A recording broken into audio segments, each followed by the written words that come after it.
hablamos de los consejeros, de su autonomía de gestión y de trabajo sobre todo. Es que si de algo podemos decir es que son autónomos, pero autónomos como quien dice, autónomos de la soledad del billete, porque de otra no lo creo. Lo que es una maravilla es ver cómo Alejandro, o sea, esto tiene 2 años, prácticamente este audio tendría 2 años porque habría sido a finales de 2020. Estamos a finales de 2022, habría sido justo antes de la Navidad 2020, o sí, Navidad 2021, no, fin de año para 2021, o sea, tendría prácticamente 2 años. ¡Qué maravilla! Ver cómo los magistrados, en este caso ni siquiera consejeros, magistrado del Tribunal Electoral del Poder Judicial de la Federación, le rinde informes, si por decirlo menos, al dirigente nacional del PRI. Si eso es autonomía, yo soy rubia, oxigenada natural y de ojo verde. Verde agua, además. Verde agua y tengo pecas. Sí, seguramente. Con eso, qué maravilla. Yo digo, todos los martes, Laida Sansores nos ayuda a producir el programa. Así que muchas gracias a la gobernadora de Campeche, porque aún así vamos a desmenuzar, vamos a empezar desmenuzando esta conversación. ¿Cómo es que los magistrados también le rinden informes a los partidos políticos? Yo no pensaría que nada más sean los consejeros, nada más. Imagínense qué de la fregada estamos. Así que, si ustedes me permiten, vamos a hablar sobre asuntos electorales.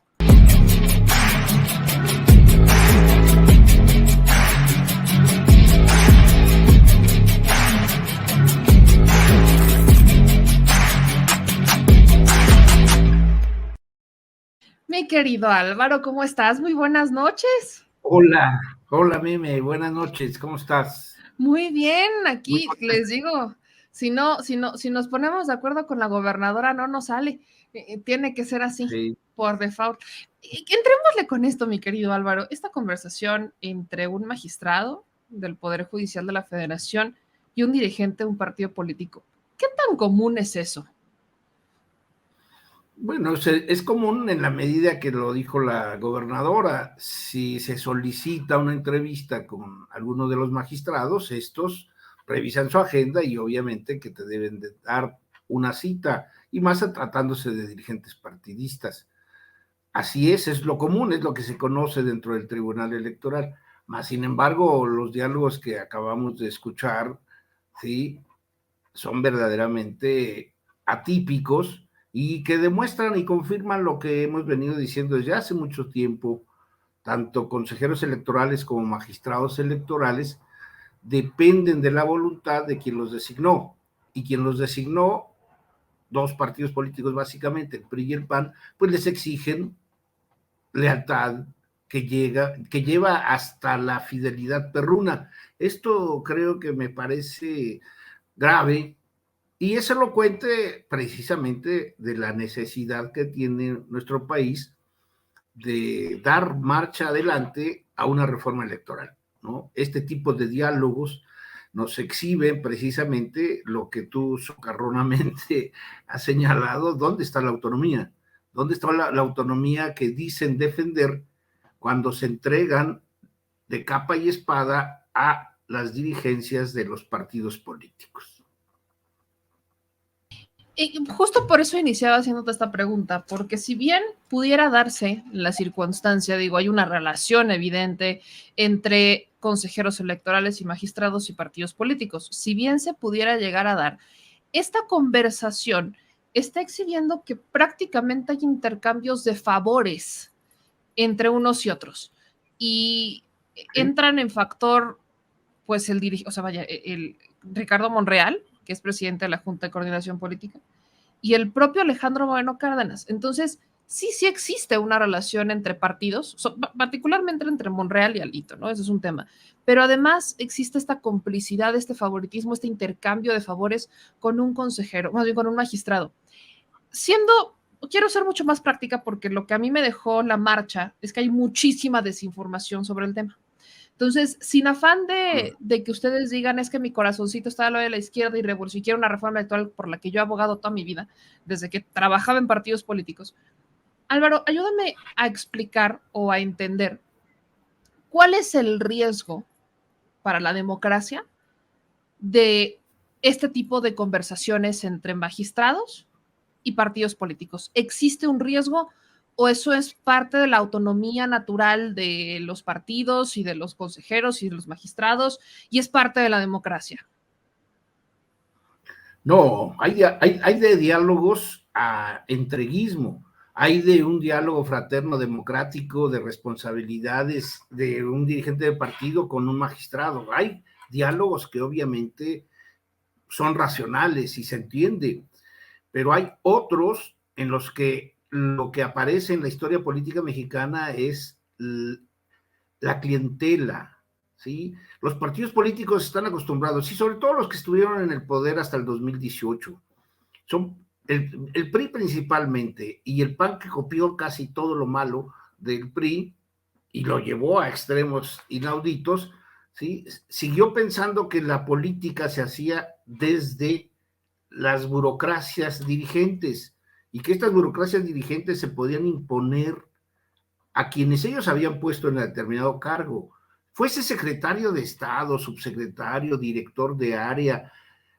cualquier posición en donde el partido político intervino para beneficiar a alguien, esto se convertía básicamente en una relación de compra y venta de favor.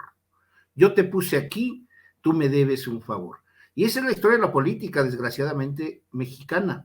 Tal vez en otros escenarios sea peor o no se dé, pero lo que sí es cierto es que este es el escenario de la política corrupta. Este es el escenario que durante mucho tiempo, y todos los mexicanos debiésemos entenderlos históricamente, se ha venido debilitando desde 2018. Pero antes del 2018, esto era la razón, la validez, ¿sí? La actividad de los consejeros, de los magistrados, se debía hacer de acuerdo con las expectativas y señalamientos de los partidos que los pusieron, ¿sí? No es un rasgo de la autonomía, no, es un rasgo de la supeditación política, de la venta y compra de favores políticos. Entonces, si esto es un tema de compra y venta de favores, que prácticamente es una institución política, es decir, lo quieren ver mala, diría yo, de te doy un favor, o más bien me debes un favor y entonces pues te lo cobro y así es como vamos escalando en esta esfera de Así es. poder, ¿qué tan democrático es el sistema? ¿Qué tanto poder realmente tiene el pueblo cuando así es como se han instalado las figuras en poder? Es que es precisamente, esa es la democracia que defendió la marcha del domingo.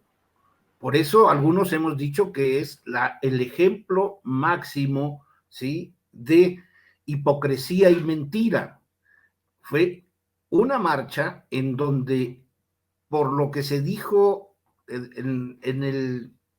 vamos, al final de la marcha, por lo que las entrevistas de diferentes personalidades nos lo hicieron ver, o sea, finalmente hay generaciones de mexicanos que no acaban de entender que la política democrática no es la que se instauró en México desde básicamente 1945, 46, ¿sí?, hasta hace 4 años. Esa política está considerada y está fortalecida sobre todo en el engaño, en el embute, en el dolo, en el ejercicio terrible de que el poder que tengo yo, lo tienes que aceptar y si no estás fuera, ¿sí? Es lo que de alguna u otra manera históricamente gente como Gonzalo N. Santos lo decía, ¿sí?, a aquellos adversarios y a aquellos políticos que se oponían a ciertas actividades, a ciertas decisiones de este gobernador y general, ¿no? Destierro o entierro, te ibas o morías. Y así fue la política mexicana, vamos, hasta que esos ribetes terribles se fueron modificando para buscar una institución o un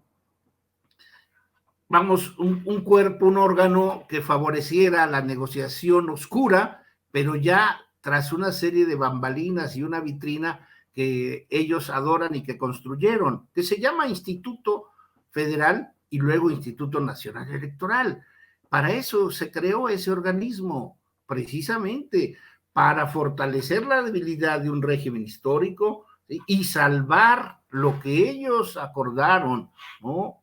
El PRI y el PAN acordaron un bipartidismo, y ese bipartidismo, académicos universitarios del CIDE, de la UNAM, etcétera, beneficiados de esas instituciones IFE e INE, ¿sí?, a través de que les publicaban sus libros, sus artículos, o los hicieron consejeros, pues finalmente han decidido apoyarlos, ¿sí?, teórica y académicamente, con diferentes versiones de que la democracia ya se había instaurado en México desde una muy pobre, pírrica alternancia política. Este es el escenario mexicano, este es el escenario mexicano que ellos defienden. Ellos defienden, los que marcharon, defienden este tipo de convenios entre un magistrado y un dirigente de partido, los favores, que sigan sobre todo y por encima de los actos democráticos, los favores. Ahora, dicho eso, creo que para mí es importante, o a menos que tú quieras agregar algo sobre esta conversación, sobre estas relaciones, si quieres agregar algo más, sino para irnos con lo que es tema, ¿no? Porque Claro. el presidente hoy hablaba del plan B, un plan B que nosotros hemos estado platicando aquí desde hace mucho, porque la gente cree que solamente con la reforma electoral se puede sacar, y no, ya habíamos dejado claro que sí podía darse un plan B, y habíamos dicho cuáles pudieran ser las opciones. Álvaro aquí en este programa dijo varias opciones que pudieran ser parte de un plan B que no necesita la reforma constitucional, que pudiera salir o que pudiera negociarse con los partidos políticos. Digo, opciones hay, pero yo escuché muchos no argumentos en esta marcha y se hablaba que de la reelección, que el presidente quería el control del instituto para reelegirse, que el presidente quería el control del instituto para quitarle sus credenciales y que entonces ya no pudieran cobrar sus pensiones, que el presidente quería el control del INE para controlar a todo el mundo y entonces poner a quien quisiera y ganar elecciones. ¿Cómo te lo planteo? ¿A qué atribuyes como experto electoral, como una persona que estudia estos temas, que estudia estos fenómenos sociales, la democracia y demás, a qué atribuyes estos argumentos en contra de una reforma electoral? Estamos hablando, vaya, no, sin ponerle números, pero échenle que hayan sido, órale, el 1,000,000 de personas que salieron a manifestar en todo México. Si quieren, hasta 2 millones, órale. ¿A qué atribuyes que un porcentaje mínimo de la población que incluso puede votar salga a decir este tipo de argumentos? Bueno, en primer lugar, nos demuestra que los medios, ¿sí?, los medios tradicionales todavía siguen siendo cajas de resonancia del inmovilismo y de la ignorancia política. Son transmisores de nada, son transmisores de fábulas clasemedieras que no le sirven cívicamente a ningún ciudadano, ¿sí? Las lecturas de los periódicos, por ejemplo, que uno haga en los últimos 2 años, ¿sí?, si evitamos la pandemia y nos concentramos en el último año, para leer todos los diarios y toda la cuestión política, social, económica, ¿sí?, descubrimos con desaliento la ausencia completa de información real, de información verídica, de información sustantiva, ¿sí? Son capaces de engañar hasta diciendo de que se contamina la Ciudad de México para evitar una marcha, como lo dijo el periódico Reforma. Estas son cosas en las cuales tiene una explicación, que es finalmente la confrontación política, finalmente es la disputa por el poder, y lo estamos viendo cada vez de manera más transparente. A los mexicanos se nos enseñó a no entender la lucha por el poder. A los mexicanos se nos enseñó diciendo que había democracia porque un partido y porque un poder ejecutivo era fuerte, del color tricolor, y luego porque se alternó la presidencia de la República en un partido de derecha Y eso era la democracia inamovible a la que habíamos llegado. Los que marcharon están engañados diciendo que esta realidad sería inamovible para siempre. No es posible. O sea, entender a la política es entender los ines y venires de muchas cosas. No son procesos estáticos. El proceso político es de lo más dinámico que hay en la historia de la humanidad. El interruptor básico de la política pues, es la fuerza, ¿sí? Y esa fuerza es la que siempre se va a querer demostrar. Y finalmente, si nosotros consideramos que toda la democracia se concentra en un órgano del Estado mexicano, pues estamos verdaderamente estúpidos, estamos verdaderamente engañados. No es posible pensar que la democracia mexicana funcione solo porque la estructura de un organismo administrativo puede ser modificada. Esto es una verdadera tontería. Hay que hacerle entender por redes sociales, por cualquier medio, por el comentario, pero debe fortalecerse, ¿sí?, la cultura cívica para que finalmente todo mundo entienda que la historia electoral mexicana no es una historia de color rosa. La historia electoral mexicana es una historia de fraude tras fraude, ¿sí? Esto es lo que más ha evidenciado el conocimiento de la sociología, la ciencia política, la historia política, es lo que nos ha enseñado en cuanto a la lucha por el poder. México es un ejemplo mayúsculo de fraude electoral. Y ese es lo que se defendió en la marcha del domingo, que me disculpen los ciudadanos que sí fueron con mucho gusto y con mucha pasión, porque son anti-AMLO, pues está bien. Hay una buena manera de ejercer esa actitud, esa rebeldía.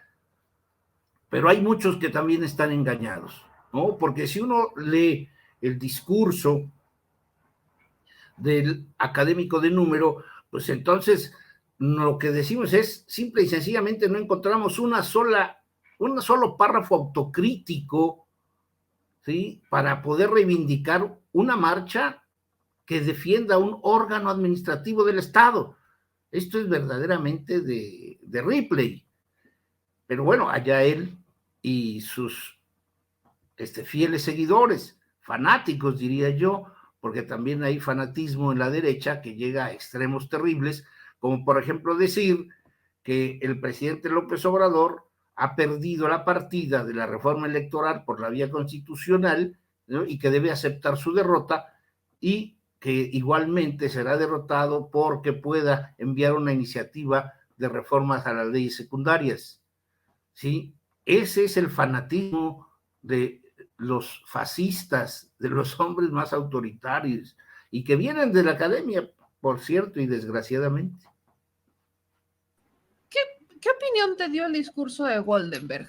¿No? Que hubo muchos movimientos en la marcha, al principio no iba a hablar él, luego terminó siendo el único orador reconocido, José Goldenberg, y vaya, las palabras más, palabras menos, sí se aventaba declaraciones como que esta es una reforma que va a retroceder en el tiempo, que va a atacar la democracia, la autonomía de los institutos, que prácticamente es una reforma que no se necesita. Digo, yo después de escuchar cada martes del Jaguar desde hace un par de semanas, pero particularmente donde se ven estas negociaciones y este intercambio de favores entre un magistrado del Tribunal Electoral y dos personajes, que es Ricardo Monreal y Alejandro Moreno Cárdenas, confirmo lo que durante años he dicho, se necesita una reforma electoral que realmente le responda a los ciudadanos, mientras sigan eligiendo a los consejeros o en este caso a los magistrados, los diputados y los senadores, ellos van a tener el control, porque a ellos se deben, el que pone manda. Entonces, esa es mi opinión, pero el discurso de Goldenberg es el otro extremo de la historia. Es un discurso que lo menos que le puedo decir es sin autocrítica. Incapaz un académico, un doctor, ¿no? Yo por eso decía que el doctor está arrastrando la toga, como le decían al rector Nabor Carrillo en París en los años 50, cuando se iba y cerraba un cabaret de lujo en París y le decían a sus amigos, doctor, no ande usted arrastrando la toga.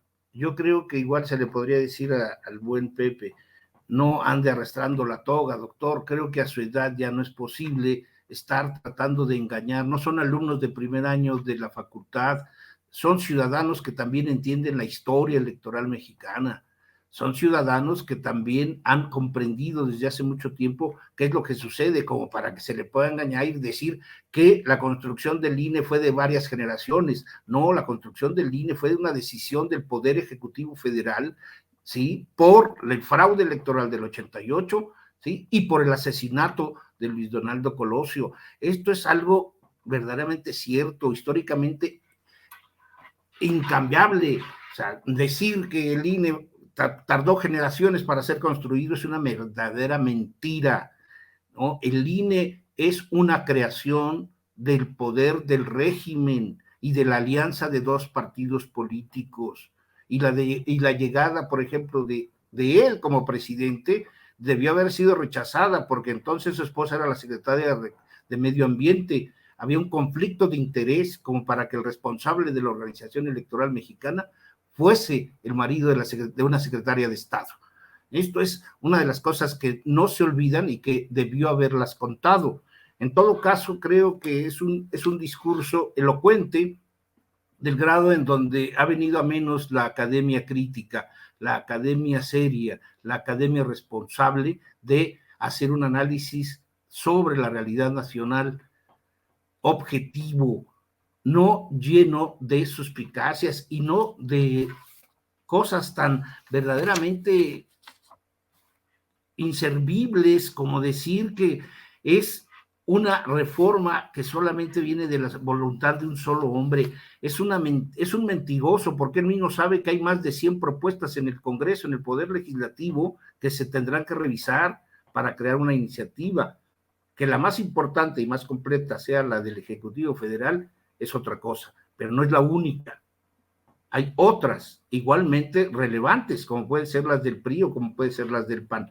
Pero no lo dijo, y sí, al final concluye llamando no a la destrucción de muchas cosas, como si esa fuese el objetivo de la reforma, que no lo es de ninguna manera. Por eso yo digo que es una marcha mentirosa, porque finalmente nadie está pensando en destruir institutos, nadie está pensando en destruir tribunales, no se está acabando con la democracia, y lo que hace un Estado normal en cualquier época de la historia mexicana es modificarse a sí mismo. El régimen político así está diseñado, está diseñado para eso. No es posible esperar a tiempos, ¿sí?, óptimos o tiempos ideales. Los tiempos ideales son óptimos en política, no funcionan, no funcionan. Y entonces, bueno, pues tenemos que, hay un discurso académico protector de los intereses de dos partidos políticos. Olvídate de las organizaciones sociales. Fue la defensa de dos partidos políticos. Y además, la defensa de quien los dirige ahora, un sector empresarial ultraderechista. Yo sé que se niegan a aceptarlo, pero con cada uno de los testimonios que nos topamos, en el estado en el que sea, nos dábamos cuenta de eso, ¿no? Había quienes decían que en la marcha de la Ciudad de México, que López Obrador era un comunista, marxista, socialista, y que por eso quería tener el control. En mi estado se aventaron este comentario de que el presidente estaba manipulado por el demonio y que se había ido a dar limpias con chamanes. Y en Guanajuato creo que soltaron lo mismo. Vaya, creo que, vaya, y luego me decían, es que ¿por qué solo suben esos? Digo, disculpen, yo fui a hacer un sondeo, 3 personas, y las 3 me tocaron comentarios o racistas o desinformados o de este tipo. Entonces, no es mi culpa que una de cada 3 personas se aviente un comentario así, de las que fueron a marchar. No es mi culpa. Pero, yéndonos al tema de la reforma, ahí van algunos comentarios. Leti Robles de la Rosa, que es corresponsal del Senado, hoy hace una publicación que a mí no me preocupa, pero ya la veía venir, ¿no? Dice que el senador Ricardo Monreal, que es imposible cambiar el método de elección de integrantes del INE y poder legislativo sin tocar la Constitución. explica que el incumplimiento de no agresión del gobierno al PRI mató la reforma electoral. O sea, aquí hay dos cosas. Uno, y aquí empiezan las preguntas, ¿verdadero o falso? ¿Es cierto que solamente con una reforma constitucional se puede cambiar la forma de elección de los magistrados y de los consejeros? Y dos, Sí, ¿qué sí. opinión te da el que, pues aquí prácticamente digan que es por un berrinche, no es porque no estén de acuerdo con la reforma electoral, no, no, no. Están diciendo que se habría dado un acuerdo para no tocar al PRI, se rompió y entonces por eso no van a votar por la reforma electoral. No, eso es una tontería. No, lo segundo sí es una tontería. Finalmente nunca hubo un acuerdo, nunca hubo una relación de compra-venta, ¿no? De patrón-cliente en cuanto a que el gobierno y el PRI acordaran no sé, el triunfo del PRI en Estado de México o el triunfo del PRI en Coahuila, ¿sí? Algo que pudiese manejarse como un acuerdo político, no, yo creo que eso es lo que estaba acostumbrado ese partido a hacer y ejecutar.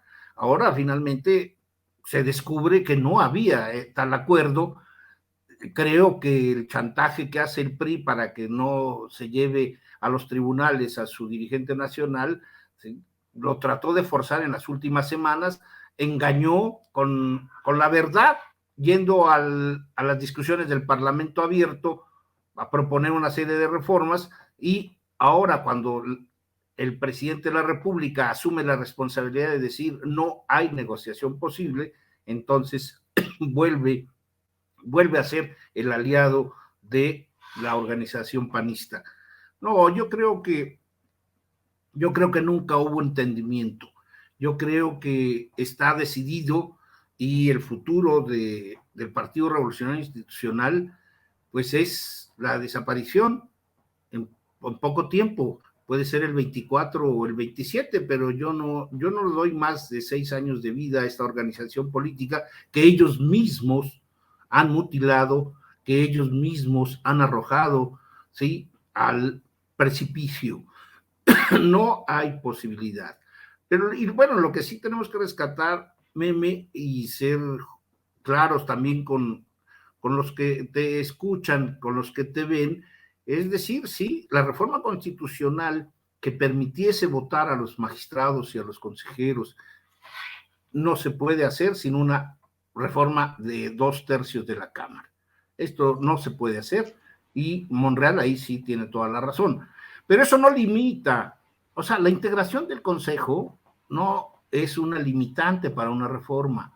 Okay. Porque por un lado, el mismo diputado Ignacio Mier el día de hoy anunció que a finales de diciembre, si se rechaza la reforma constitucional, ¿sí?, a fines de diciembre saldrá la convocatoria para nombrar a los próximos 4 consejeros que sustituirán hasta el 3 de abril a los 4 salientes, entre ellos Córdoba y Murayama.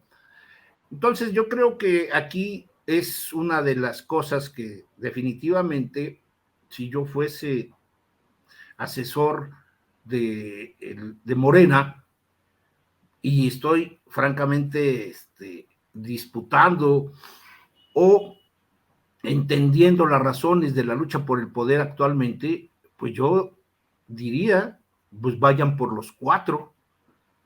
Morena tiene todo el derecho legal y legítimo para nombrar a 4 consejeros. Y yo creo que ahí sí cambia completamente la estructura. Tendríamos un consejo integrado por 11 consejeros, en donde la mayoría serían de Morena. Y ese es el INE que ellos defendieron el domingo. Esa es la fórmula que ellos defendieron. No tendrían por qué objetarla, que fuesen 4 consejeros de Morena. En el último relevo, Morena no quiso ser cínico y permitió que un comité designara a los que llegaron. Pero ahora en abril, y con esta pugna de partidos contra el poder instituido gubernamental, bueno, pues no cabe más que una salida, pues que se nombren a 4 consejeros cercanos a la transformación que se quiere del país, no de un partido, a la transformación nacional, y bueno, pues entonces será en el mismo será el caballo de Troya necesario para que el Instituto Nacional Electoral, al que no le quieren tocar, pues desde adentro rompa la estructura corrupta y miserable de la cual hasta ahora está. Eso es por un lado. Pero hay otras reformas también que son muy importantes que a nivel de la ley secundaria se van a poder hacer y que también van a permitir que este país se siga transformando. Hay varias, entre ellas, mira, hay cuando menos, hay 5 leyes generales, Meme, y la gente debe conocerlas, porque finalmente esta iniciativa que hoy el Ejecutivo Federal dijo que va a anunciar, va a tener que tocar la Ley General de Instituciones y Procedimientos Electorales, la Ley General del Sistema de Medios de Impugnación en materia electoral, la Ley General en materia de delitos electorales, la Ley General de Partidos Políticos y la Ley Federal de Consulta Popular. Son 5 leyes en las cuales se puede modificar algunas cosas que son sustantivas, que te voy a decir una de ellas, precisamente para entrar en materia de cuál sería ese plan B. Yo sería radical y diría, señores legisladores que tienen la mayoría simple para modificar la ley, pues yo nada más les recuerdo que el artículo 41 constitucional no dice nada sobre coaliciones de partidos. Las leyes sí. Yo estaría por anular las coaliciones de partidos y vámonos al 2024 solo con candidatos de los partidos hasta ahora registrados. Y veremos si en la lucha por el poder del 2024, sin coaliciones, Morena puede perder la elección. Ni con coaliciones la perderá, pero bueno, esa es una de las cosas que se pueden hacer en la modificación de la ley secundaria. Hay otras muy importantes, por ejemplo, la Ley General del Sistema de Medios de Impugnación en materia electoral. Fácilmente se le puede quitar al Tribunal Electoral algunas de las diferentes actuaciones que son relevantes dentro del propio sistema de medios de impugnación y que han trastabillado con la democracia mexicana. Tribunal Electoral que se mete a disputar con el Poder Legislativo, por ejemplo, algunas decisiones. Tribunal que se ha metido con los partidos políticos al orientar a determinadas candidaturas.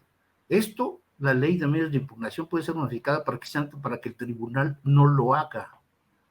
Y el poder del Congreso es superior a este órgano jurisdiccional. En la Ley General en materia de delitos electorales se puede reformar todo precisamente para cerrar el círculo, ¿sí?, del fraude. Y lo que hasta ahora se pide que sea solamente visible a la hora de anular alguna casilla, alguna elección, pues puede ser menos visible, más claro, hacer que los delitos electorales sean perseguidos verdaderamente.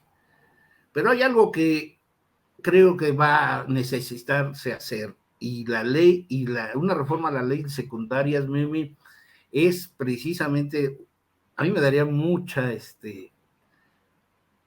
risa, digo, sobre todo porque ayudaría a entender la austeridad que requiere este país y la austeridad que nosotros exigimos de los partidos y de la democracia mexicana. Es, por ejemplo, hasta ahora, en la Ley General de Instituciones y Procedimientos Electorales, se habla y se dice, ¿sí?, de cómo deben ser los topes de gastos de campaña. Nada más para que te des una idea. Los topes de gastos de campaña en una elección presidencial pueden ser hasta el 20% del financiamiento público. ¿Por qué no reducirla solamente al 1%? Que sean los partidos ricos, pero que no se puedan gastar el dinero. Esto sería sensacional. Y ya veremos si votan o no votan. Estas son las cosas que podrían ser manejadas desde la Secretaría de Gobernación. No sé si lo estén haciendo, pero yo creo que en el Congreso Morena tiene que exhibir estas posibilidades de modificación, pues que son muy duras. Reducir las coaliciones o desaparecerlas es algo que ni los mismos aliados de Morena aceptarían. No, pero es que se debe hacer, pero que sería maravilloso. Se podría hacer, porque te recuerdo, lo que no está en el 41 constitucional, para que la gente lo entienda, se puede modificar. Todo lo que no esté en el 41 es modificable. Ahorita quiero poner el 41 para que lo vea la gente, porque a mí me encanta que lo también la gente les digamos, hay que leer el 41, es una tarea pendiente que tenemos los mexicanos, hay que leerla, hay que leerlo el artículo 41 constitucional y que se den cuenta de lo que se puede hacer, ¿no? Ahora sí, como en las historias de Chabelo, lo que se puede hacer y lo que no se puede hacer. ¿Sí?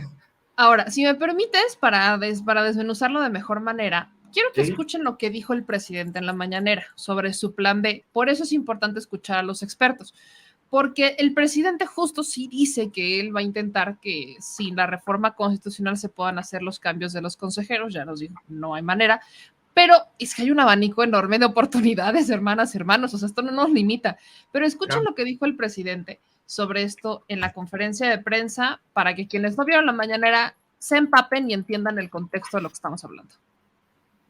Lo que quieren es que ya se vote porque saben que posiblemente no se llegue a los 333 votos. En la Cámara de Diputados, en la Cámara de Senadores es lo mismo. No es mayoría simple, también son 2/3 partes. Esto pasó cuando la reforma eléctrica, ¿se acuerdan? Que era una reforma constitucional. Y claro que los conservadores votaron a favor de Iberdrola, de las empresas extranjeras, en contra de la Comisión Federal de Electricidad, de la empresa pública, porque así son.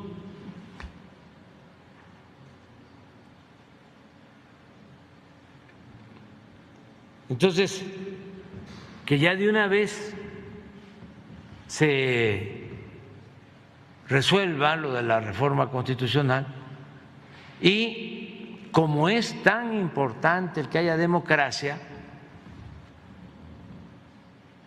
pues es probable que yo envíe una reforma a la ley que no requiere de 2/3 partes. Un plan B.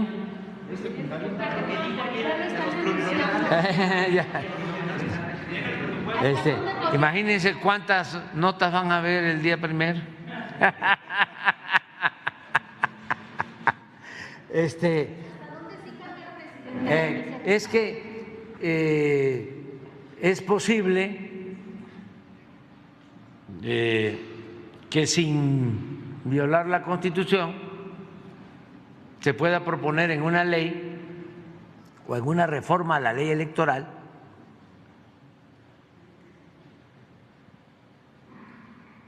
de que se elijan a los consejeros. Eso es lo que dijo el presidente. Ahora, antes de regresar, esto es lo que dijo, por ejemplo, Santiago Krill, que también le responde sobre este tema. El presidente es muy probable que retire su reforma electoral en caso de que no vea consenso. Yo sigo sosteniendo que no va a haber consenso para una reforma constitucional, se los he dicho y lo reitero el día de hoy, y más habiendo participado en la marcha el domingo pasado. Entonces el presidente seguramente enviará una iniciativa de reforma en materia de legislación secundaria. El presidente no puede cambiar absolutamente nada de lo que incluye el corazón de su reforma. Ciertamente no puede cambiar la forma de elección de los consejeros. No puede cambiar su número, no puede cambiar el número de integrantes de la Cámara, no puede cambiar el sistema mixto de representación proporcional y de diputados y senadores de mayoría relativa.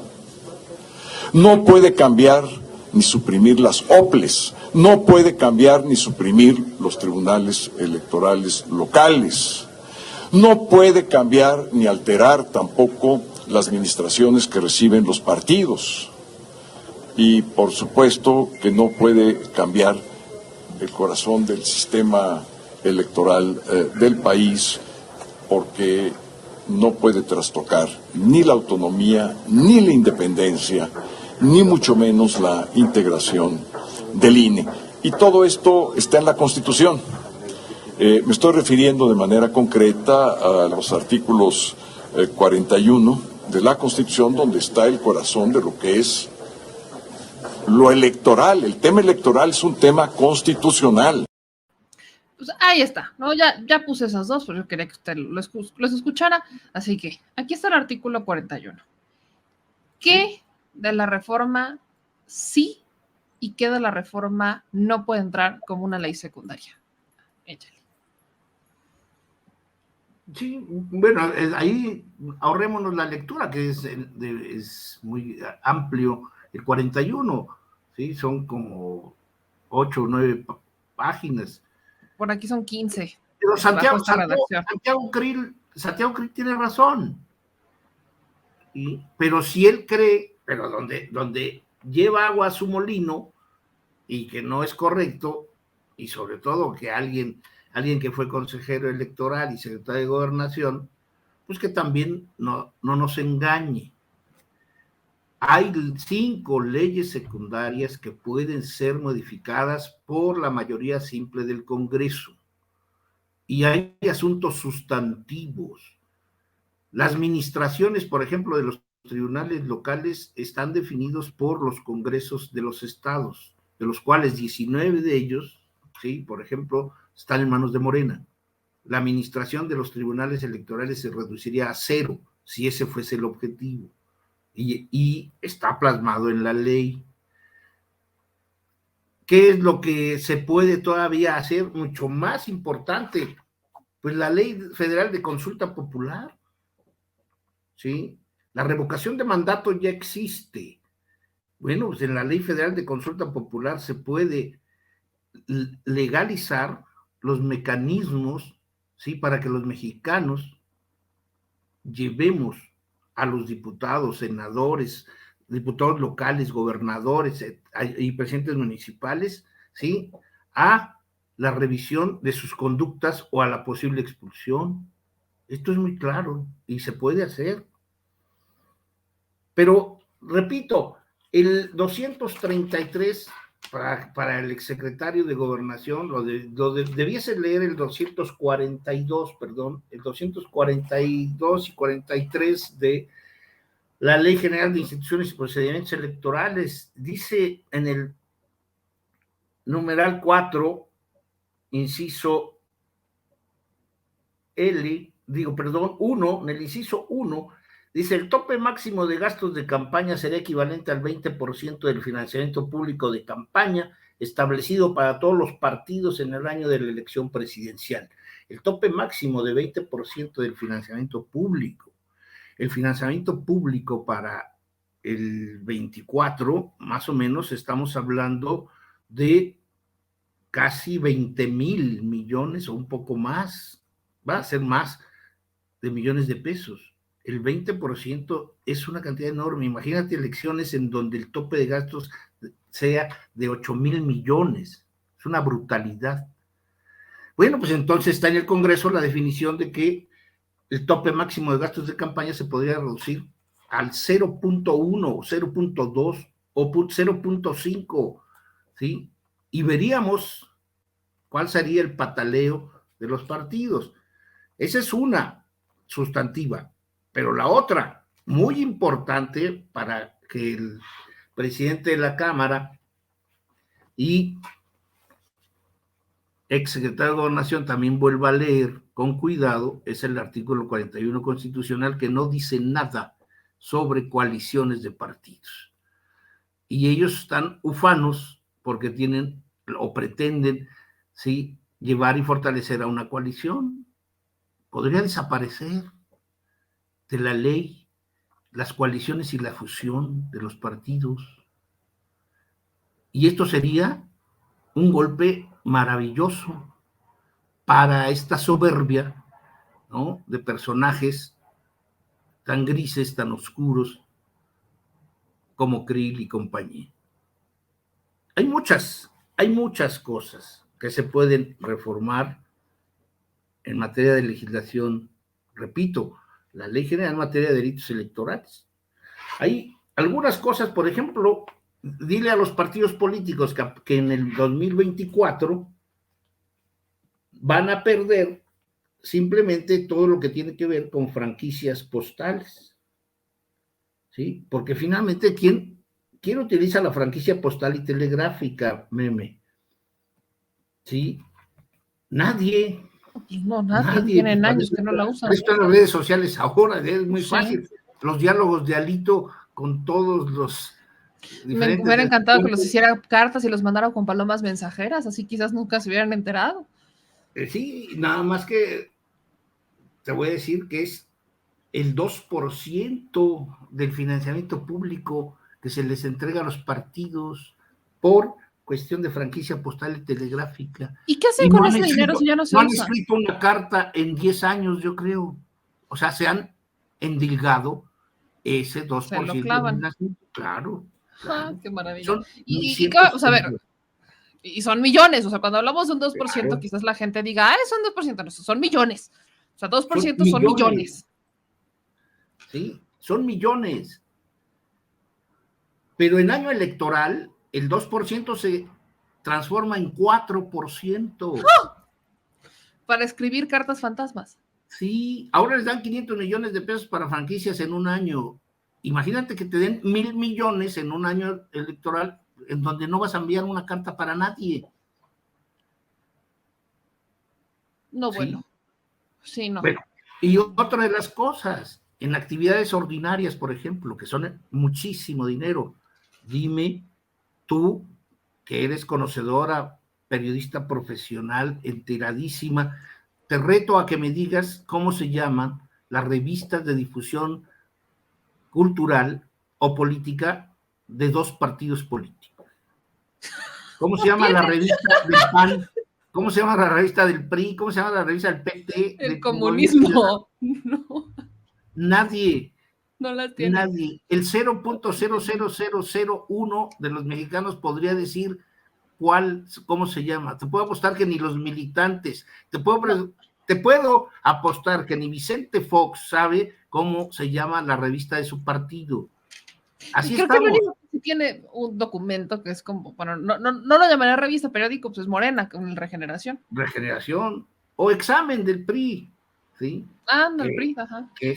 Pero las revistas que tenía el Partido de Acción Nacional admirables desaparecieron. No hay. Ese dinero se le sigue dando. Ese dinero se le sigue dando, son para actividades culturales y son millones y millones de pesos. Oye, Álvaro, yo siempre he tenido esta duda, no recuerdo si ya te la había preguntado, pero ¿el Instituto Nacional Electoral está obligado a promover la democracia o es algo que solamente se le deja a los partidos políticos?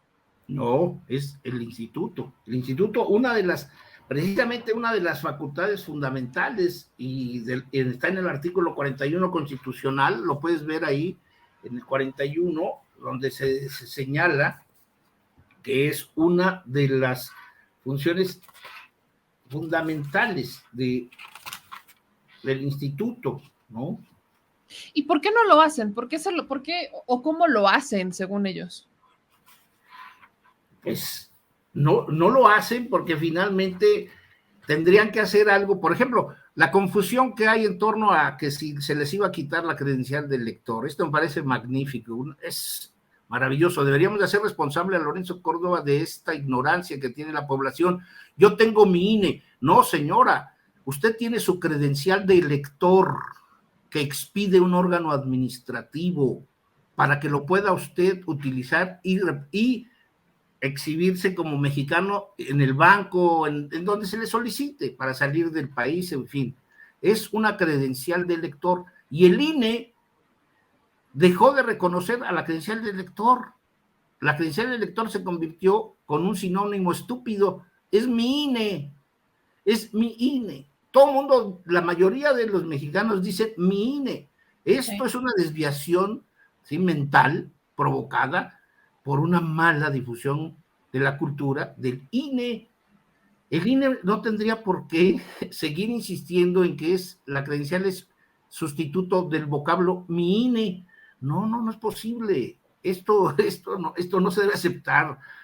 Hay una credencial de elector que sirve para identificarnos y para ejercer nuestro derecho a voto, nos los exigen. Pero la credencial de elector como tal, ¿sí? Y hay gente, es que dice, están atacando al INE porque ya me van a quitar mi INE. Mucha gente confundió la marcha, escuché entrevistas de que decían que López Obrador les iba a quitar su INE, sí, pero se referían a su credencial de elector.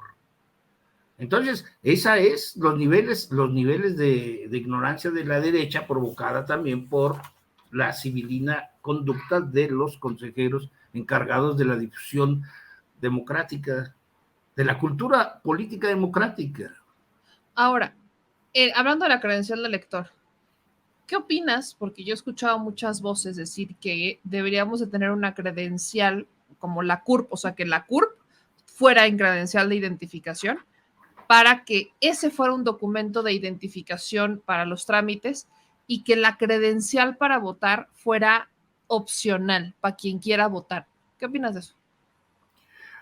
Se ha mencionado mucho. Yo creo que sí debe de prevalecer la credencial de elector, porque es una credencial que es muy costosa, pero que tiene todos los candados de seguridad que se requieren para que no se hackee, no se duplique, en fin, tiene muchos candados de seguridad, es buena.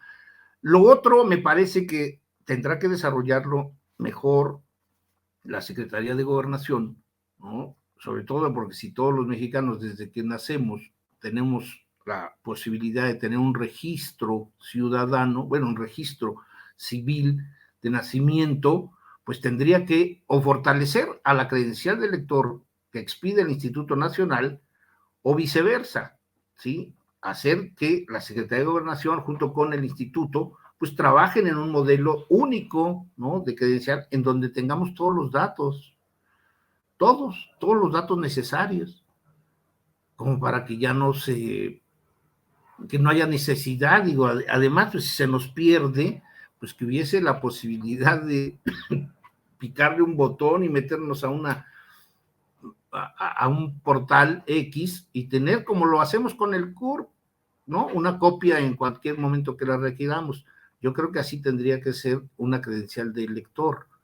No tendría por qué estarse guardando siempre cuidando que no se nos pierda, cuidando de que no se rompa, que no se doble, ¿no? Cuando si fuésemos una sociedad verdaderamente democrática, pues simplemente con mostrar una copia de un papel que me dice que soy Álvaro Arreola y que vivo en tal lugar y que tengo la edad y todo lo necesario para poder emitir un voto, pues ya con eso. Yo no creo, es más, lo sé, muchos países del mundo no requieren de una credencial de elector. Sí, ¿no? Te piden otros datos para ir a votar ese día, pero... Sí, pero no, una credencial de elector no. Lo que pasa es que en México es histórico el fraude electoral a través del padrón. Entonces, como se cometía fraude electoral a través de los nacidos y muertos, ¿no? En México, hay que decirlo, hasta el año 2012, en muchas elecciones locales, votaban los muertos. Sí. Los revivían para votar. Así es, y muchas quejas en el Registro Federal Electoral deviene precisamente de la utilización de nombres, porque no se depuran, no se da de alta a los muertos del padrón electoral, y entonces esto provoca que con argucias que tú conoces bien de los partidos políticos en proceso electoral y de campaña y sobre todo cuando llevan a votar, pues llevan a votar a los muertos y a la familia de los muertos. Entonces, sí, y a los que se murieron antes de los que están muertos, sí, ¿no? Reviven a medio cementerio. Exactamente. Entonces, hasta ahora, más o menos eso yo creo que sí ha sido un buen producto. La credencial de elector me parece que es un buen producto, que habría que modernizarla, tal vez, modernizarla en el sentido de que pudiésemos conseguirla rápidamente, si se nos pierde.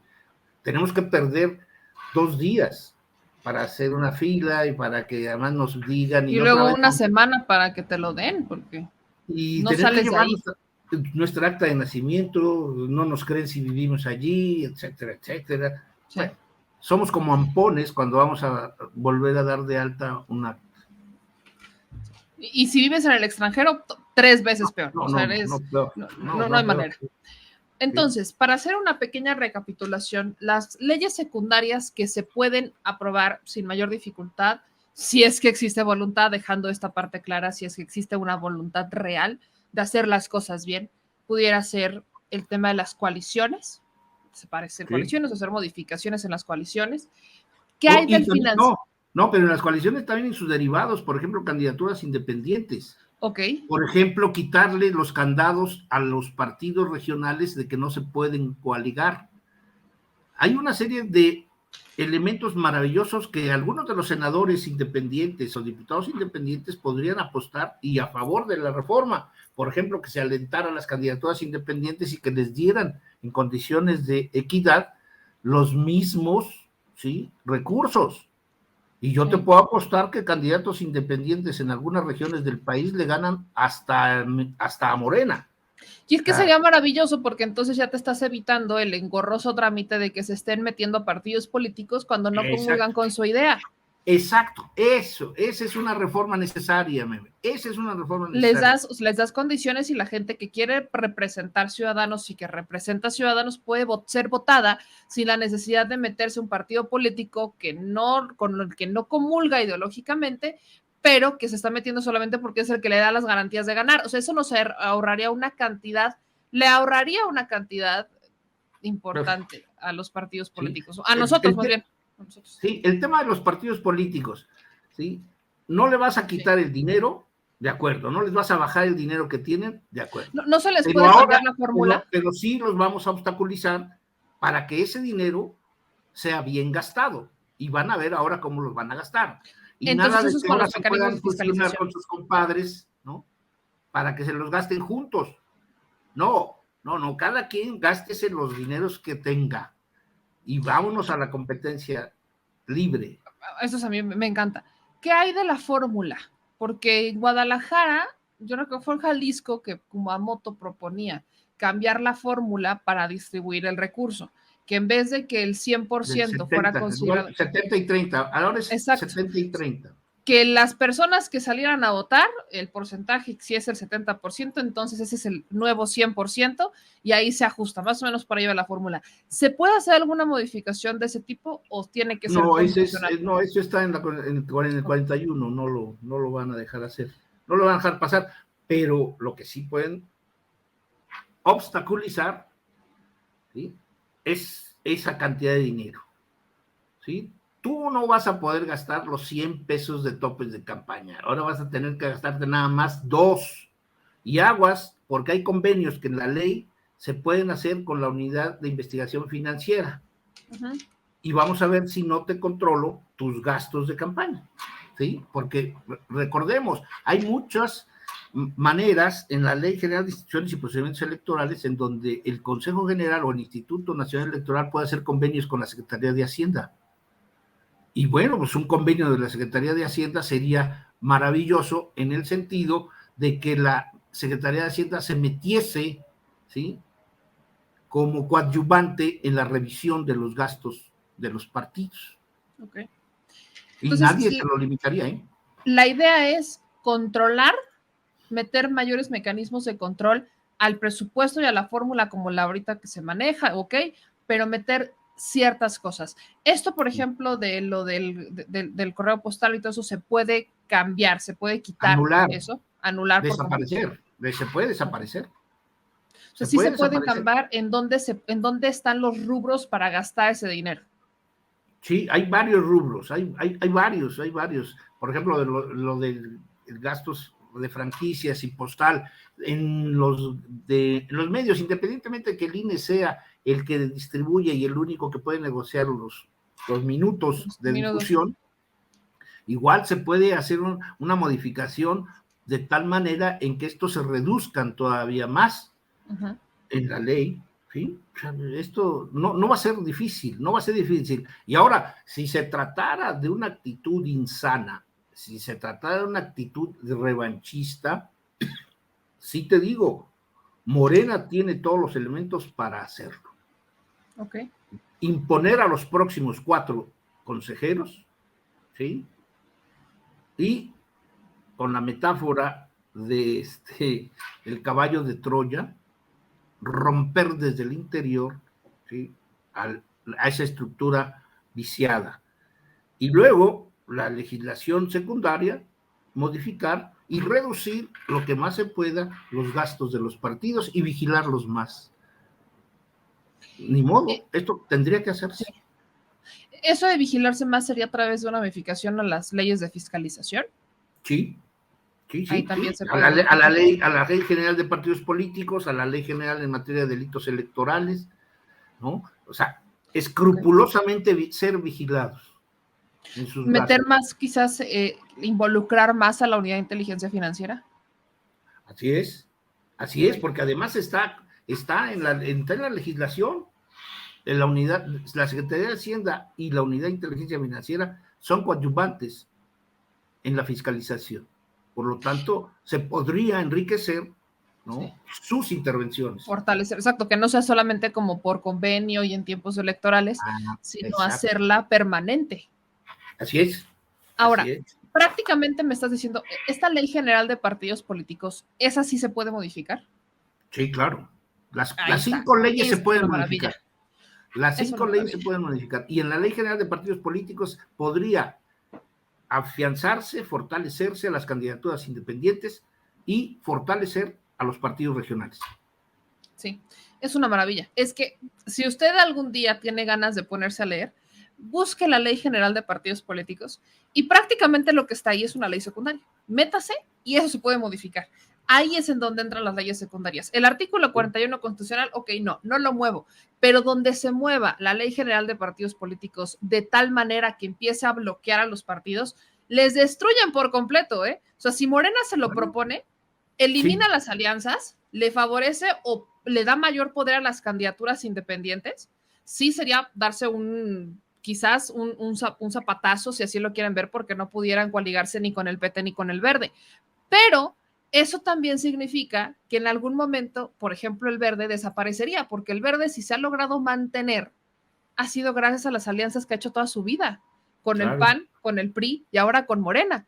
Y de una forma, llámenle paulatina, los obligarían a estar prácticamente en elecciones separadas con sus propios candidatos. Y eso, si la gente los vota, permanecen. Y si no los votan, se van. O sea, eso es un efecto. Esos son los efectos de una reforma. Y eso es maravilloso. Sí. Entonces, no es un plan B en donde el presidente acorralado, ¿sí? saque su propuesta, ¿no? O sea, una propuesta pírrica. No está derrotado. No está derrotado. En la lucha por el poder nadie debe sentirse derrotado, sobre todo cuando tiene la iniciativa. Recuerden, hay que decirlo, el Ejecutivo Federal representa a un movimiento político que tiene 22 entidades federativas, que tiene la mayoría del Senado, la mayoría de la Cámara de Diputados, la mayoría de los congresos locales, ¿sí? Y que en el 23 va a ganar Estado de México y Coahuila. Por lo tanto, va a llegar con 24 entidades federativas a la elección del 24, ¿sí? Quédense con el INE que quieran, pero de que es muy, muy fácil obstaculizarlos, limitarlos, ¿sí? acorralarlos y hacerlos más pequeños, se podrá hacer con una reforma de las leyes secundarias. Ahora, la ley de consultas populares, ¿qué le cambiarías? Porque es una ley nueva, ¿no? Bueno, entre comillas, pero hay cosas modificables, ¿no? Se proponía hacer, creo que esto sí se puede, hacer una modificación en el porcentaje para que sea vinculante, no sé si se pueda o no, Sí, pero se puede bajar, es se así, puede ¿no? reducir. Que se proponía que fuera en vez de un 40%, un 30% para que sea vinculante, aún así se me hace un muy buen porcentaje, el 30%. Pero, por Sí, ejemplo, creo que a nosotros nos hace falta mucho llegar a este proceso de elecciones. ¿Se puede homologar el proceso para que sea en procesos electorales, como era originalmente la propuesta? claro, claro, de que evitemos o que podemos ampliar, o sea, el Congreso es soberano en la cuestión de legislar. Es soberano y puede modificar todo lo que se pueda modificar y que en la Constitución se lo permita. ¿Sí? Por eso te digo, hay que leer bien el artículo 41 y de inmediato se desprende de lo que es posible modificar. Y ahí está, por ejemplo, la Ley Federal de Consulta Popular.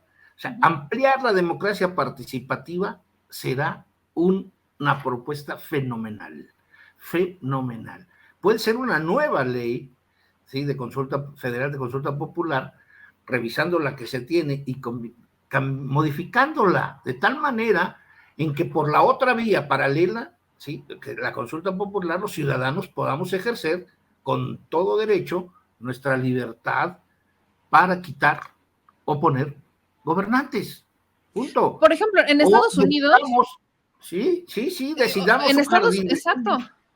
En Estados Unidos, perdón que te interrumpa, pero sí, me encanta porque siempre toman a Estados Unidos como un ejemplo de democracia. Bueno, en Sí, Estados Unidos, en este proceso electoral que acaba de pasar, tomaron en este mismo proceso donde eligieron senadores, gobernadores y congresistas, también votaron en algunos estados por el tema del aborto, también votaron en algunos estados por si quieren modificar la reforma, o sea, su ley electoral, que sería impresionante en Estados Unidos, es arcaiquísima, y en algunos estados votaron por el tema de la esclavización, pero bueno, votaron por eso.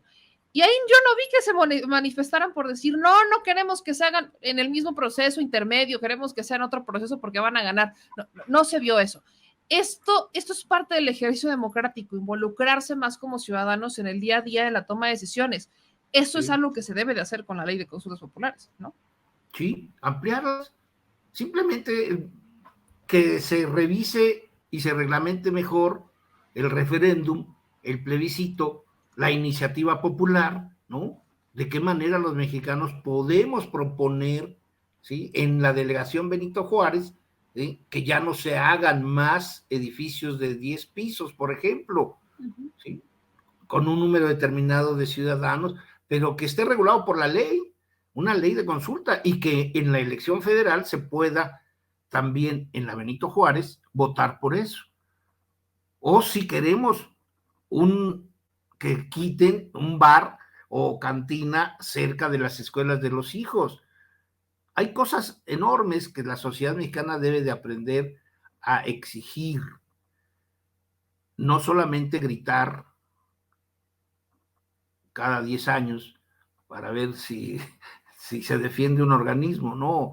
Hay muchas cosas en las cuales yo creo que la consulta popular puede beneficiar al fortalecimiento y modernización del país, que es lo que siempre nos ha preocupado. Pues si te parece, mi querido Álvaro, porque me lo están pidiendo mucho, ¿me ayudas a hacer una lista con algunas cosas que se puedan modificar en las leyes secundarias?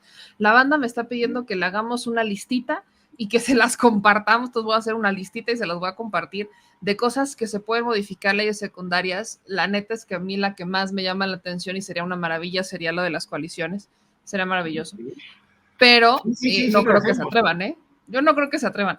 Duda, a ver, así haciendo como, se pudiera modificar, mucha gente me dice, el tema del chapulineo, que en algún momento se pudiera impedir ese Sí, chapulineo político. sí, en la Ley General de Partidos Políticos. El, el legislador puede modificar las formas en las cuales se hacen candidaturas. Puede limitar el chapulineo en la ley. Y esto es lo que se le ha exigido desde siempre.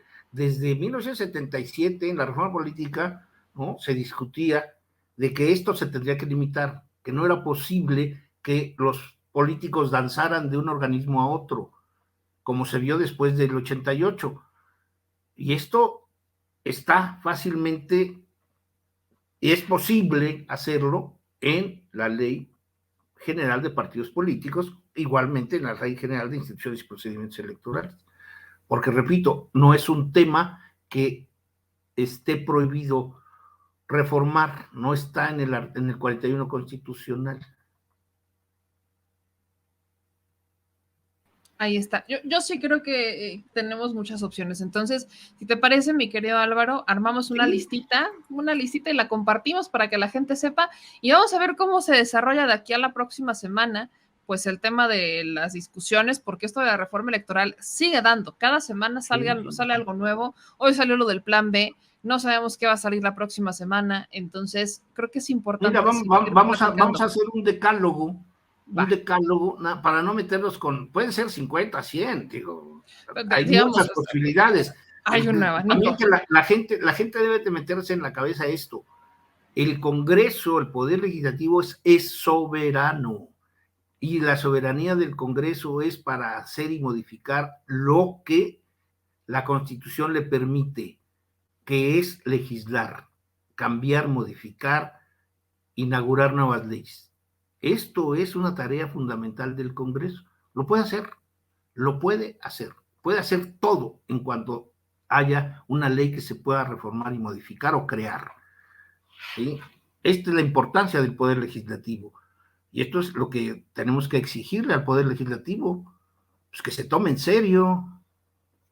Y si tienen mayoría simple, pues que la ejecuten. Si no, ¿para qué son poder? Exactamente. Mi querido Álvaro, siempre es una chulada platicar contigo y creo que nos estamos acercando a lo que pudiera ser una reforma electoral, quizás no la que soñamos, pero se acerca. No sería desagradable, creo que también es revolucionario y necesario hacer ciertos cambios, así que prepárense para el decálogo de sugerencias, sugerencias, a ver si alguna de estas sale en la propuesta del presidente, que solamente requeriría los votos de la mayoría. O sea, solamente estamos hablando de los votos de la mayoría conformada por Morena, PT y Verde. Si el PRI y el PAN no quieren votar, pues eso es su bronca. Esto saldría con estos votos, así que sería maravilloso. Mi querido Álvaro, como siempre, un gusto platicar contigo. Nos vemos la próxima semana. Nos vemos la próxima semana. El decálogo lo armamos en esta semana. Ya me vi. Nos estamos escribiendo, mi querido Álvaro. Cuídate mucho. Hasta luego.